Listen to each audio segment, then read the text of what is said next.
ഞാൻ doctor Binya, Bethsaida homeo clinic, Kaloor.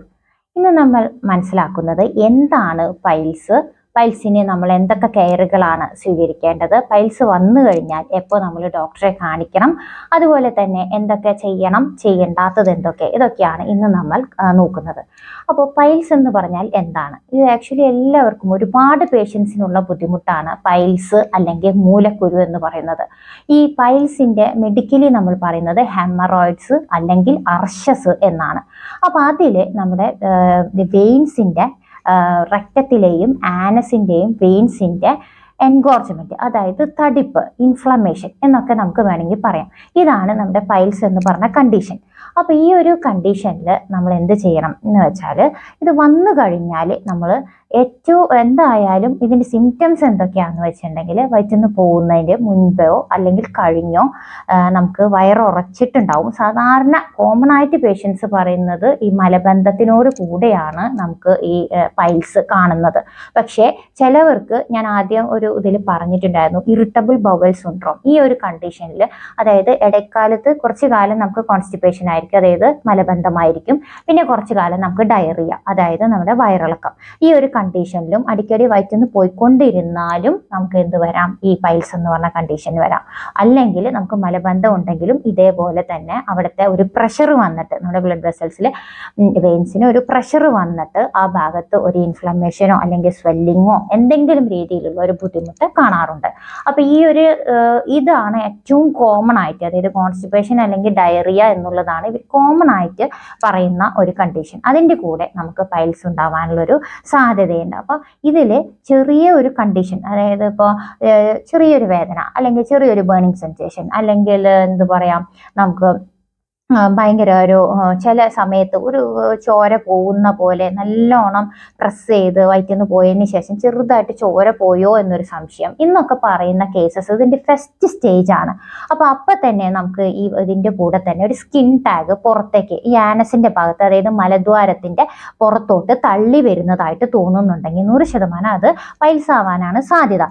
എങ്കിലും നിങ്ങൾ പൈൽസ് എന്ന കേസ് വരുമ്പോൾ നമ്മൾ ഫിഷറാണോ ഫിസ്റ്റുലാണോ എല്ലാം ശ്രദ്ധിക്കേണ്ടതുണ്ട്. അതെല്ലാം ശ്രദ്ധിച്ചിട്ടാണ് നമ്മൾ മരുന്ന് കൊടുക്കുന്നത്. അതെല്ലാം റൂൾ ഔട്ട് ചെയ്തതിന് ശേഷം നമ്മൾ പൈൽസ് ആണെന്ന് മനസ്സിലാക്കിക്കൊണ്ടാണ് മരുന്ന് കൊടുക്കുന്നത്. പക്ഷേ പേഷ്യൻസിൻ്റെ ഭാഗത്തു നിന്ന് വരുന്ന ഒരു അബദ്ധം എന്താണെന്ന് വെച്ചാൽ, ഇത് എങ്ങനെ ഞാൻ ഡോക്ടറോട് പറയും, എങ്ങനെ ഞാൻ മറ്റുള്ളവരോട് മനസ്സിലാക്കി കൊടുക്കും എന്നുള്ള ഒരു വിഷമത്തിൽ, ഒരു നാണക്കേട് കൊണ്ടോ അല്ലെങ്കിൽ അതിനെ അറിവില്ലായ്മ കൊണ്ടോ എന്തോ എന്നറിയില്ല, അങ്ങനെ കുറേ ആൾക്കാർ ഇതെല്ലാം വരുമ്പോൾ തന്നെ ഇത് കാര്യമാക്കില്ല.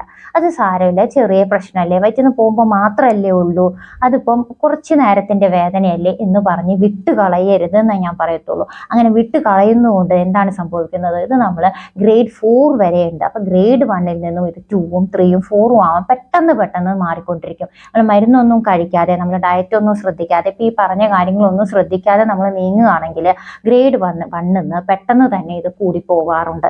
അപ്പോൾ എന്ത് ചെയ്യണം, നമ്മൾ ഒരു ചെറിയ സിംറ്റം കാണുമ്പോൾ തന്നെ ഒന്നില്ലെങ്കിൽ ഡോക്ടറോട് അത് ചോദിക്കുക, എന്താണ് ഞാൻ ചെയ്യേണ്ടത്, ഇങ്ങനൊരു കണ്ടീഷൻ ഉണ്ട്, ഞാൻ എന്തെങ്കിലും മാറ്റങ്ങൾ എൻ്റെ ജീവിതശൈലിയിലോ അല്ലെങ്കിൽ എൻ്റെ ഭക്ഷണത്തിലോ മാറ്റങ്ങൾ വരുത്തിയാൽ എനിക്കിത് ശരിയാക്കാൻ കഴിയുമോ, അല്ലെങ്കിൽ ഞാൻ ഇതിന് മരുന്ന് കഴിക്കേണ്ട ആവശ്യമുണ്ടോ. ശരിക്കും പറഞ്ഞാൽ നമ്മൾ ഫസ്റ്റ് സ്റ്റേജിൽ തന്നെ മരുന്ന് കഴിക്കുകയാണെങ്കിൽ ഇത് പൂർണ്ണമായിട്ടും നമുക്ക് ഒഴിവാക്കാൻ കഴിയുന്ന ഒരു കണ്ടീഷനാണ്.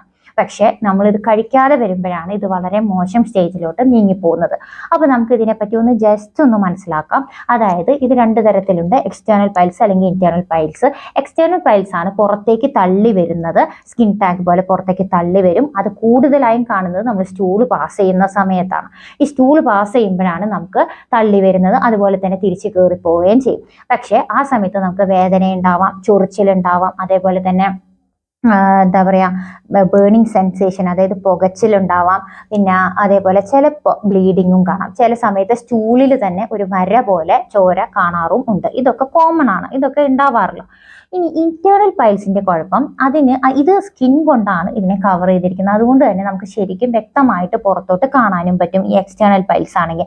പക്ഷെ അതേസമയം ഇന്റേണൽ പൈൽസ് ആണെങ്കിൽ ഇത് ഉള്ളിലുള്ള ഭാഗത്താണ്, അതായത് നമ്മുടെ മലദ്വാരത്തിൻ്റെയോ രക്തത്തിൻ്റെയോ അറ്റ ഭാഗത്തായിട്ടാണ് ഇതുണ്ടാവുക. ഇത് കവർ ചെയ്തിരിക്കുന്ന മ്യൂക്കസ് ആയതുകൊണ്ട് നമുക്ക് വേറെ സിംറ്റംസ് ഒന്നും വരത്തില്ല, വേദന ബുദ്ധിമുട്ടൊന്നും ചിലപ്പോൾ കാണത്തില്ല. പെട്ടെന്ന് നമുക്ക് ബ്ലീഡിങ്ങിലോട്ടും അതുപോലെ തന്നെ കഫം പോലെ മ്യൂക്കസ് പുറത്തേക്ക് തള്ളുകയും ചെയ്യും. ഒരുപാട് മ്യൂക്കസ് നമ്മുടെ സ്റ്റൂളിലൂടെ, അതായത് മലത്തിലൂടെ പാസ് ചെയ്യുന്നതാണ് ഇതിൽ കാണാറ്.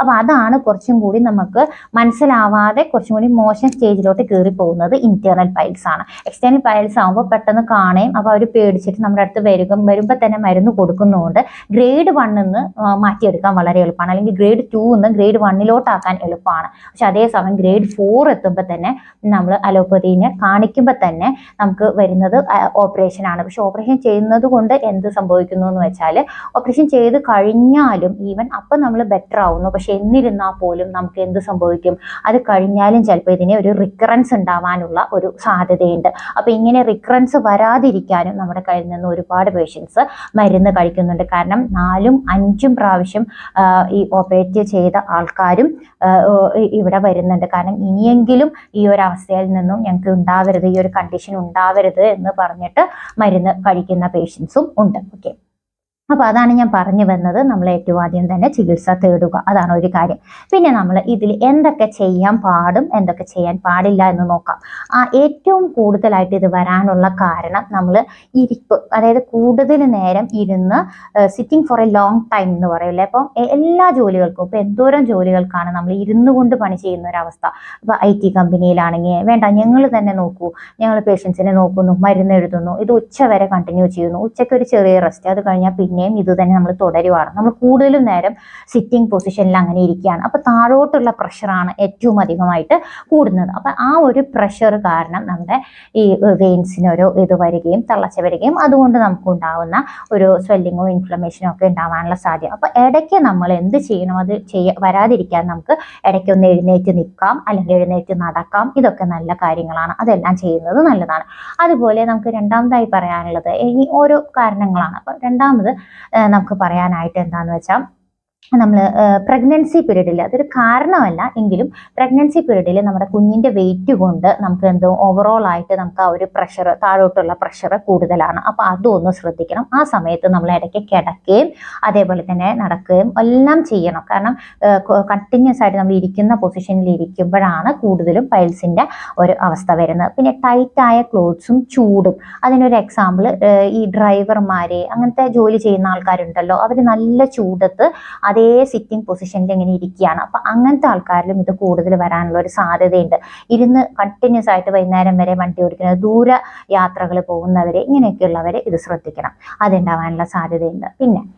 പിന്നെ നമുക്ക് വരുന്നത് വെയിറ്റ് പൊക്കുന്ന, അതായത് മെയിൽസിലാണ് ശരിക്കും ഈ പൈൽസിൻ്റെ ഈ അസുഖം കൂടുതലായിട്ട് കാണപ്പെടുന്നത്. അതിന് പ്രധാന കാരണം എന്താണെന്ന് വെച്ചാൽ, ഈ വെയിറ്റ് എടുക്കുന്ന ജോലികൾ, പലതരം വെയിറ്റ് എടുക്കുന്ന ജോലികളുണ്ടല്ലോ, അപ്പോൾ അതിലൊക്കെ പെട്ടിരിക്കുന്നവർക്ക് അടിയിലോട്ടുള്ള പ്രഷർ ഭയങ്കര കൂടുതലാണ്. അപ്പോൾ അതുകൊണ്ട് തന്നെ ഇവർക്ക് അസുഖം, ഈ പൈൽസിൻ്റെ കണ്ടീഷൻ വരാൻ കൂടുതൽ സാധ്യതയുണ്ട്. അപ്പോൾ അത് കുറച്ചെങ്കിലും നമ്മൾ ഒഴിവാക്കുന്നത് നല്ലതാണ്. ഒത്തിരി ഇങ്ങനത്തെ, അതായത് പൈൽസ് വന്നു കഴിഞ്ഞിട്ട് നമ്മൾ എന്ത് ചെയ്യും, നമുക്കിത് എന്തൊക്കെ ചെയ്തിട്ടും മാറുന്നില്ല എന്നുള്ള കണ്ടീഷനിൽ ഇതൊരു റീസൺ ആണ്. ഈ ഒരു ജോലിയിൽ നിന്ന് ചേഞ്ച് ചെയ്യുവാണെങ്കിൽ ഇത്രയും വെയിറ്റ് എടുക്കാതിരിക്കുന്നത് ഇതിനൊരു സമാധാനം നമുക്ക് ഉണ്ടാക്കും. പിന്നെയുള്ളത് നമുക്ക് എന്താണെന്ന് വെച്ചാൽ, ബാത്റൂമിൽ, അതായത് ടോയ്ലറ്റ് പാസ് ചെയ്യാൻ പോകുമ്പോൾ ഒരുപാട് നേരം ഇരിക്കുന്നവർ, അവിടെ ഇരുന്ന് റീഡ് ചെയ്യുക അല്ലെങ്കിൽ സിഗരറ്റ് വലിക്കുക, ഇങ്ങനത്തെയൊക്കെ പേഷ്യൻസ് നമ്മുടെ അടുത്ത് വന്ന് പറയുന്നത് എന്താണെന്ന് വെച്ചാൽ ഒരുപാട് നേരം ഇരിക്കും. അപ്പോൾ അതിൻ്റെ ഒരു പ്രധാന കാരണം കോൺസ്റ്റിപ്പേഷൻ തന്നെയാണ്, അതായത് വയറ്റിൽ നിന്ന് പോകുന്നില്ല, മലബന്ധം തന്നെയാണ് പ്രധാന കാരണം. അങ്ങനത്തെ കേസസിൽ കൂടുതൽ നേരം ടോയ്ലറ്റിൽ ഇരിക്കുന്ന ആൾക്കാരിലും ഈ പറഞ്ഞ പോലെ പൈൽസിന്റെ ബുദ്ധിമുട്ട്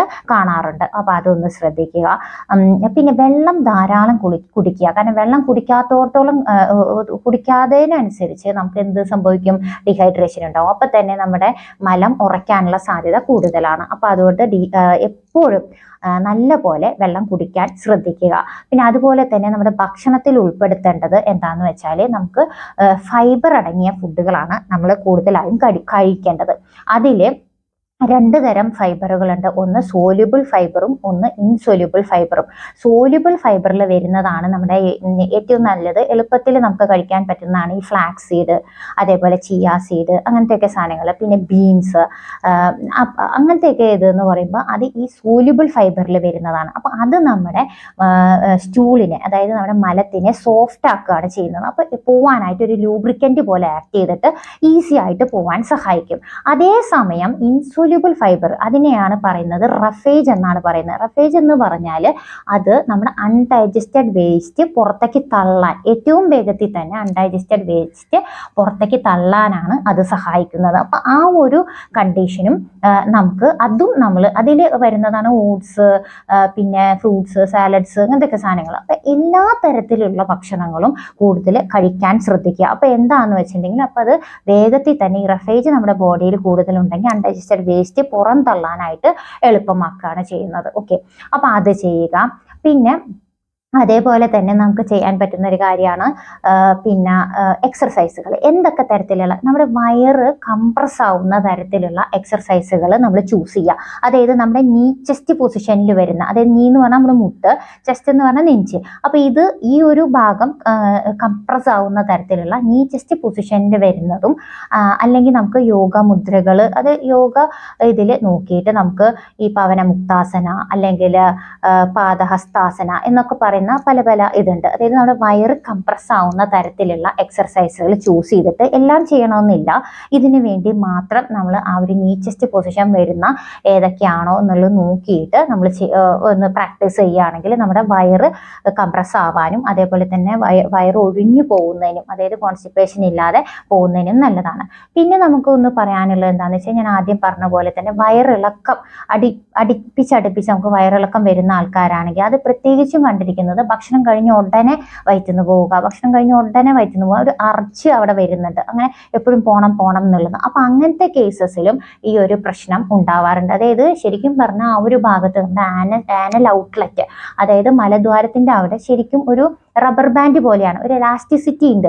ഈ ഇലാസ്റ്റിസിറ്റി കുറയും തോറും ഇപ്പം നമ്മൾ റബ്ബർ ബാൻഡ് നമ്മൾ വലുതാക്കുകയും ചെറുതാക്കുകയും ചെയ്ത് വന്നു കഴിഞ്ഞാൽ അതിൻ്റെ ആ ഇലാസ്റ്റിസിറ്റി നഷ്ടപ്പെട്ടു, പിന്നെ ആ റബ്ബർ ബാൻഡ് കൊണ്ട് ഒരു ഉപയോഗവുമില്ല എന്ന് പറഞ്ഞ പോലെ നമ്മൾ അവിടെ എന്ത് അതിൻ്റെ വർക്ക് കൂടിക്കഴിഞ്ഞാൽ, അതിനൊരു എക്സാമ്പിളാണ് നമ്മൾ ഓപ്പറേറ്റ് ചെയ്യുമ്പോൾ ഇത് തന്നെയാണ്. കൂടുതലധികം ഓപ്പറേഷൻ നടത്തുന്നതിനനുസരിച്ച് നമ്മുടെ ആ ഇലാസ്റ്റിസിറ്റി കുറയാനേ സാധ്യതയുള്ളൂ, കൂടത്തില്ല ഒരിക്കലും. അപ്പം ഇലാസ്റ്റിസിറ്റി കുറയുന്നതിനനുസരിച്ച് നമുക്ക് എന്ത് ചെയ്യാൻ പറ്റില്ല, നമുക്കത് പിടിച്ചു നിർത്താനുള്ള ശക്തിയും കുറഞ്ഞു പോകും. അപ്പോൾ വീണ്ടും നമുക്ക് അർജി വന്നുകൊണ്ടിരിക്കുക, നമുക്ക് വയറ്റിന്ന് പോയാലും പിന്നെ പോകണം എന്നുള്ള, കാരണം ഒരു ക്ലാരിറ്റി ഉണ്ടാവില്ല അവിടെ, അതിൻ്റെ ആ ഒരു പ്രവർത്തനം കുറയുകയാണ് അവിടെ ചെയ്യുന്നത്. അപ്പോൾ അതും നമ്മൾ ശ്രദ്ധിക്കണം. അങ്ങനെ ഒരു കണ്ടീഷൻ ഉണ്ടെങ്കിൽ നമ്മൾ മരുന്ന് ആദ്യമേ തന്നെ കഴിക്കുന്നതാണ് ഏറ്റവും നല്ലത്. മനസ്സിലായത്? അപ്പോൾ അങ്ങനെയാണ് നമ്മൾ അത് മനസ്സിലാക്കേണ്ടത്.